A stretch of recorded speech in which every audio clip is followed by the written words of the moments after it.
everyone, and welcome to SpeedWeek. I'm Bob Jenkins. We have a lot of news from the Indianapolis Motor Speedway to bring you tonight, including an up-close look at Alessandro Zampedri's courageous yet frustrating return to the Indy 500. We begin with a look back at an eventful week at the Brickyard, where one weekend of qualifying is complete, replacements for injured drivers have been named, and future IRL guidelines have been announced. In a much-anticipated Friday news conference, IRL Executive Director Leo Mell outlined the new chassis and engine specifications for 1998 and beyond. We will continue to require 9 months' notice for a new manufacturer. In March of April 1st of 1998, if we receive plans, specifications, and they meet our requirements, then new cars could begin manufacturers. People could order them, and you could have new chassis for the 1999 season. If we receive notice from an engine manufacturer in September of 1997, that engine will be eligible to participate June 1st of 1998. We felt it was wise to not introduce new engines for the Indianapolis 500. Mell also put to rest the rumors that had been circulating regarding the so-called 25 and 8 rule, which for the last 2 years has reserved 2/3 of the Indy 500 field for IRL regulars. In conjunction with the owners and Tony George and the Indianapolis Speedway, we're announcing that we will discontinue the current qualification program for 1998. There was no formal vote by the owners, but the decision was unanimous to eliminate the rule.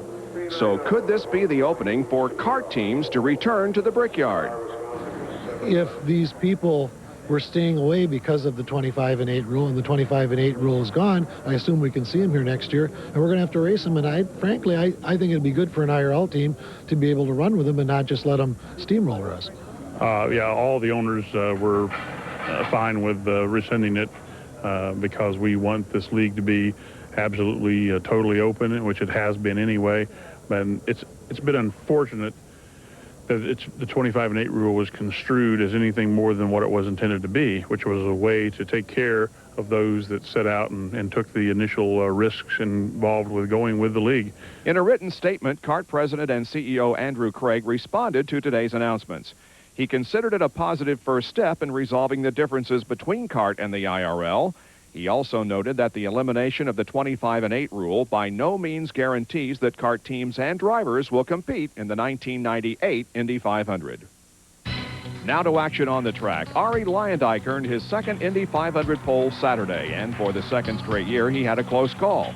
Here in practice, his car got out of the groove and nearly brushed the turn 4 wall. But 90 minutes later, he powered his Treadway Racing G-Force Aurora Firestone package to a 4-lap qualifying average of 218.263 miles an hour, good for the top spot. Arie's primary challenge came from Tony Stewart. Using the same chassis, engine, and tire setup as Luyendyk, Stewart was close but not fast enough for the pole. His 4-lap average of 218.021 puts the Menard driver in the middle of row 1. The biggest surprise of the day was turned in by Vincenzo Sospiri. The rookie driver from the Team Scandia stable will start outside row 1, courtesy of his 216.822 average. Robbie Buell is the only other driver to eclipse the 216 mile-per-hour mark. He's inside row 2. Jeff Ward has the second best starting position for a rookie, while defending race champ Buddy Lazier, who switched from Nissan Infiniti to Oldsmobile Aurora Power, will start inside row 4. 2 rookies, Afonso Giaffoni and Kenny Breck, are in the 5th row. 1996 IRL co-champion Buzz Calkins is in the middle of row 6.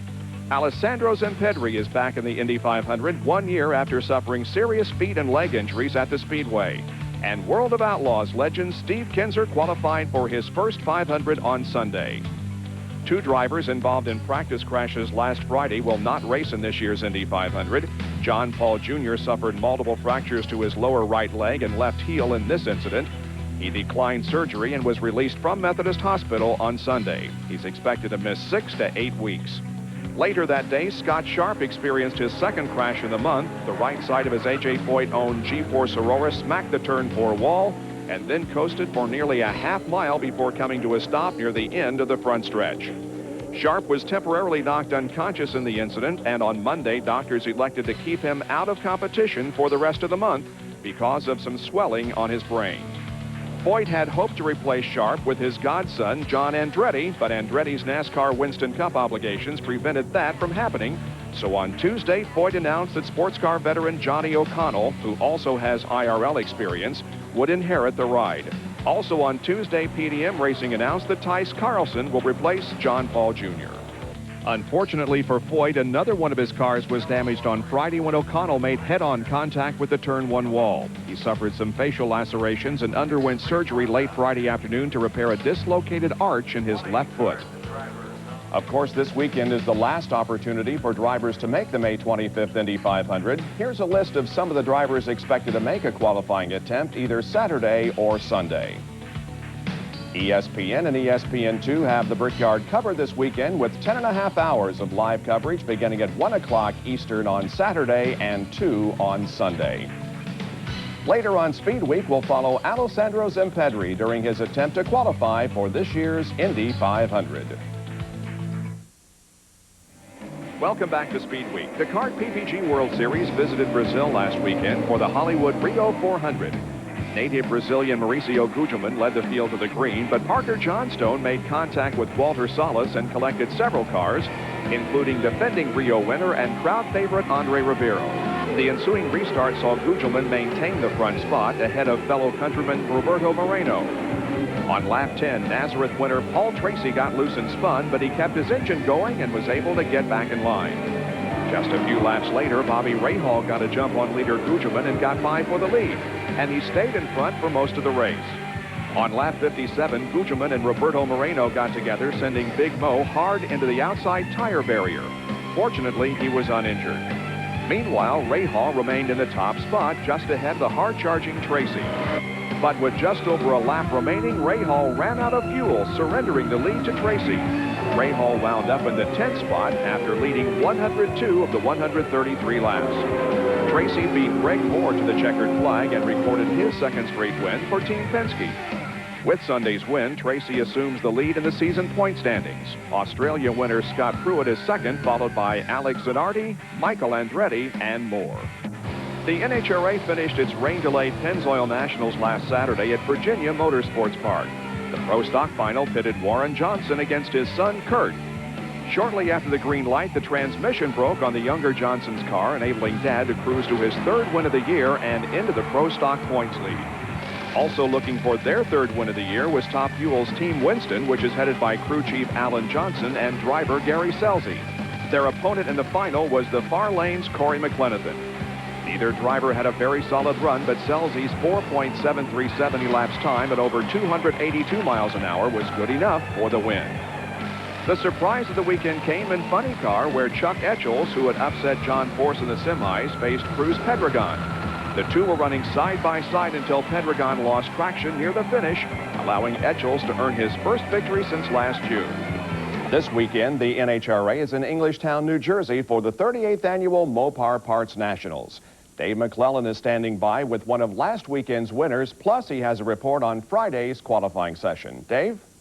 Bob, it's one of those windy days here at Raceway Park near Englishtown. That may have some effect, and it is really kind of cool. So we're going to be looking for some good times. The hot news, if you will, in funny car racing at least, is a crew chief change. Took place on the Team Copenhagen car. Tommy Anderson is out. Longtime friend of car owner Don Prudhomme is in. And here is our special guest.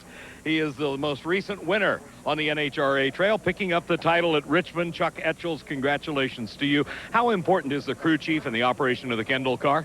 Oh, crucial. We wouldn't have won Richmond without, Tim and Kim Richards doing a great job they did. Well, if you had to put it on a scale, which is more important, the driver or the crew chief?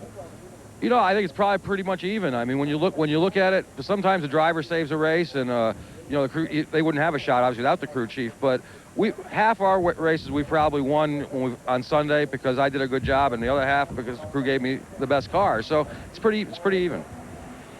It's been a long time since you had won a race, almost a year. Yeah, we had a tire shake woes last year, Mac, and fortunately, right now, we're not into that problem. So maybe we can get a few more strung together here. Etchel's performance advantage continued here in the first qualifying session on this Friday at the Mopar Parts Nationals. He ripped off a 494 at over 307 miles an hour and ended the day in the #1 qualifying spot in Funny Car. In Top Fuel Eliminator, the king of speed, Kenny Bernstein, was the king of elapsed times. He used an afternoon qualifying session time of a 4:59 at over 315 miles an hour to hold the top spot, with 2 qualifying sessions coming tomorrow on Saturday. Some bad off-track news in Pro Stock Eliminator. Steve Schmidt, one of the premier engine builders in Pro Stock, suffered a fire at his shop, some $3.5 million in estimated damage. The cause apparently came from a welder's torch. A tough break for Steve Schmidt. In Pro Stock qualifying here, Jim Yates used the evening session to put the McDonald's Pontiac on the pole with a 6:92 elapsed time at a speed of over 198 miles an hour. All 16 qualifiers are already in the 6-second zone. For Speed Week, I'm Dave McClellan. At one time last Saturday, NASCAR's 3 major divisions were all in action. At Talladega, the Winston Cup Series was making up the postponed Winston 500.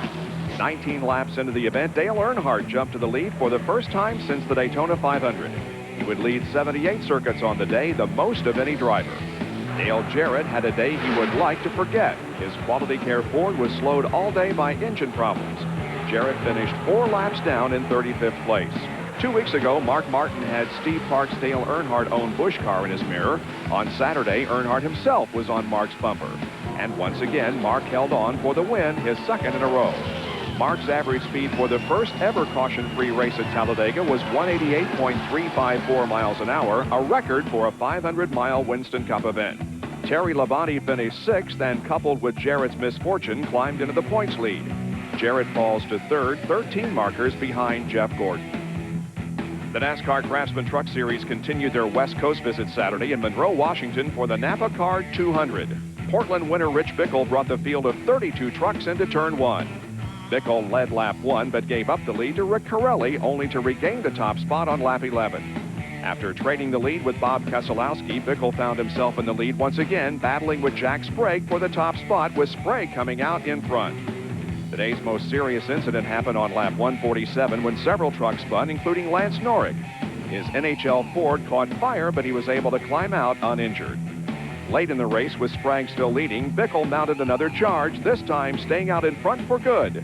Rich claimed his second straight truck win and extended his lead in the point standings to 51 over Sprague, who finished second.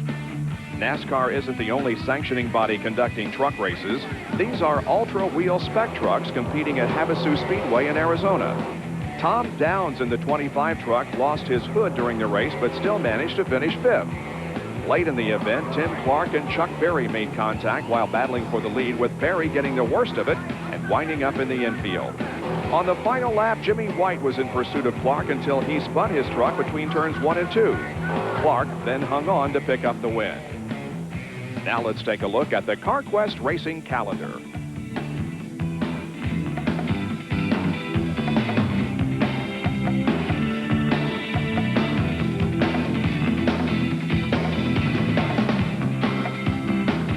For all your auto parts needs, you'll find them at CarQuest.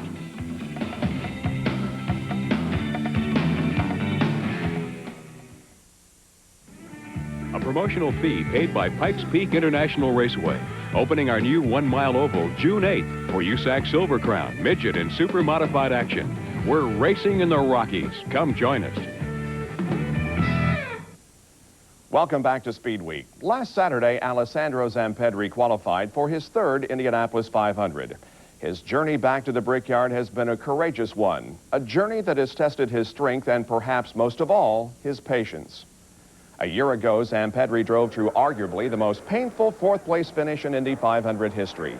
As he exited turn 4 to take the checkered flag, his car flew violently into the fence before rolling over to a stop on the front stretch. Zampedri suffered multiple fractures to both legs, including the removal of 3 toes on his left foot. The 27-year-old Italian endured 9 surgeries and intense rehabilitation over the past year, all in hopes of returning to this month's Indy 500. Last month, he showed up at the Speedway not only walking but in uniform and ready to test his MyJack-sponsored Team Scandia entry. The week leading up to pole day was a frustrating one for Zampedri. His car blew 2 engines and he got very little practice time.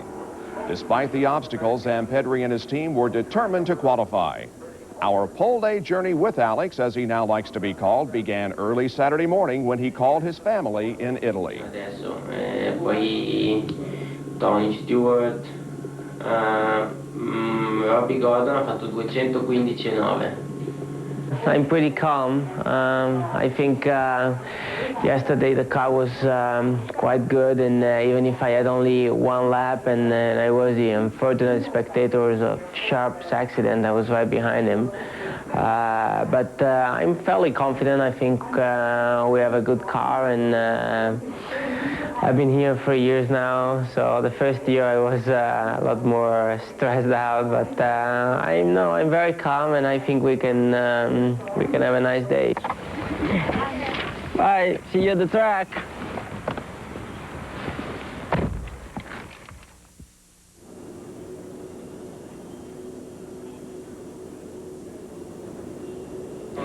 Is the car attack? Or... Everything's very good? Yeah.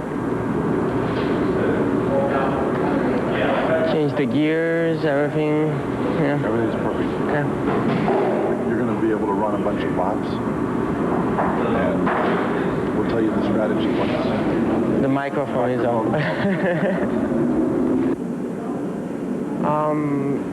I don't know if I want to go out and take a chance to run around, just to run around.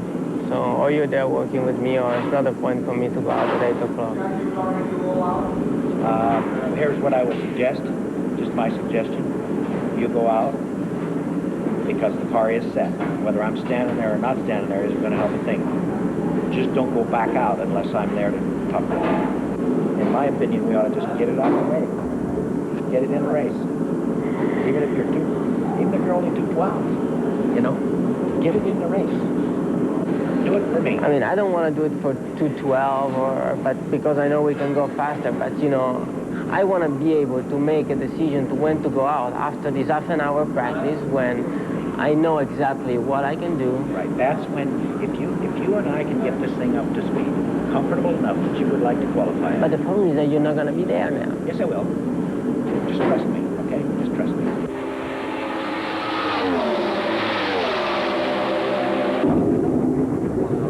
I called you in because the temperature between the front and the rear was too close to being too neutral in the rear. We don't want to take any chances, so I took a turn the front wing out. Okay, my gears are stuck. Cars on the track so far.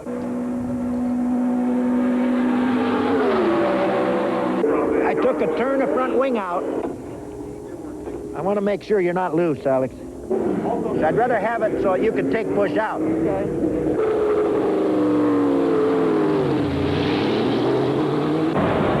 No, I don't feel like going out and do a qualifying attempt without... We'll practice. All right, so what we will do then is we will push the car through the field like he suggested. And instead of just going out and making an attempt. Yeah, that is wasting time and it won't look good. Pull the car back and pull it back here.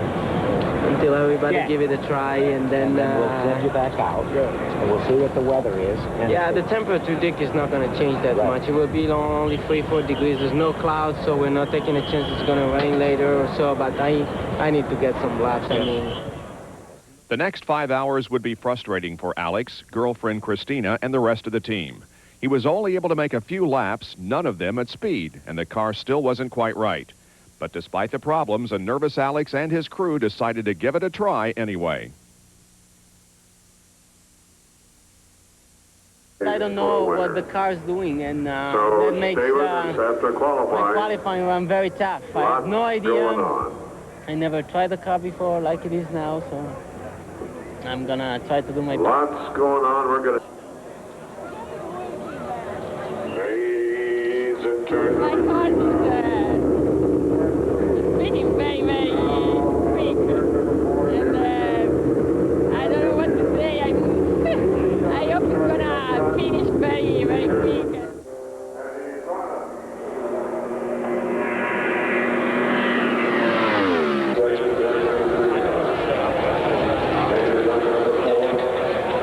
First lap, it was quite neutral. And then second lap, start to pick up big push. So we should give you enough wing to hold it down. Okay. Okay? I'll do that.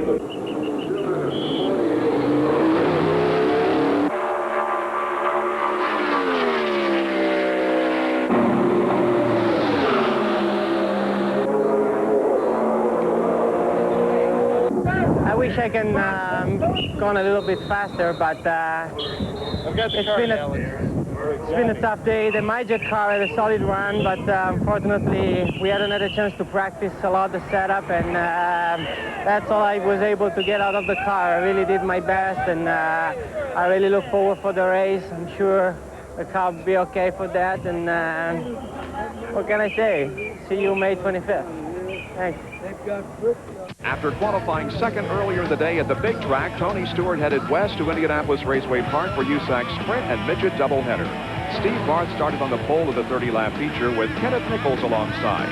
Exiting turn 2, Nichols got sideways and was collected by Ryan Newman. Teammates Stewart and Tracy Hines joined Jimmy McCune up against the fence. Stewart restarted at the tail, while Nichols, who never stopped during the incident, again started from the front row and this time moved safely out into the lead. While making his way through the field, Stewart had this close call with Chuck Leary, but continued. After only 17 laps, Stewart caught and passed leader Nichols on the front stretch. Kenneth got sideways, but recovered. From there, no one could catch Stewart as he picked up his 15th career national midget triumph and second in only 2 starts in 1997. Moving to the Stoops Freightliner sprints, that's Rick Beaver knocking down the billboard and going out of the ballpark in the first heat. He escaped uninjured. Gus Wasson led the field to the green of the 30-lap feature, but it was outside front row starter Denny England who got the jump at the start. Tough night for points leader Brian Tyler, who hooked bumpers with Mark Casella and slammed the wall. He was okay, but finished for the night. When the race resumed, Brian Gerster moved around England for the top spot. Jason McCord's night ended in spectacular fashion with this spark-throwing incident in turn 1. Jason was okay. After Dave Steele pressured Gerster for the top spot, Brian's motor started to head south, and Steele took over the lead. Steele held on the last 5 laps to record his 3rd career Stoops Freightliner Series win and first of 1997. After qualifying for his first Indy 500 earlier in the day, Steve Kinzer went to Hofstad, Indiana, setting quick time in qualifying. In heat race action, Lance Blevins and Kelly Kinzer got together, sending both upside down. Sammy Swindell was also involved. All would return later in the evening. Steve moved past pole sitter Andy Hillenberg into the lead of the 40-lap A-Main. While Steve showed you that he can be fast with only 2 wheels on the ground, Blevins showed that 4 wheels off the dirt is not nearly as effective. Hillenberg actually passed Kinzer for the top spot midway through the race, but never led at the flag stand, as the King of the Outlaws capped off a busy day with his 2nd Pennzoil Outlaw win of the season, drawing him to within 9 points of Sammy Swindell for the point lead. Well, that will do it for this edition of Speed Week. We'll be back next Friday night at 12:30 with Indy and Charlotte previews, plus an in-depth interview with racing legend Parnelli Jones. Have a great weekend. So long, everyone.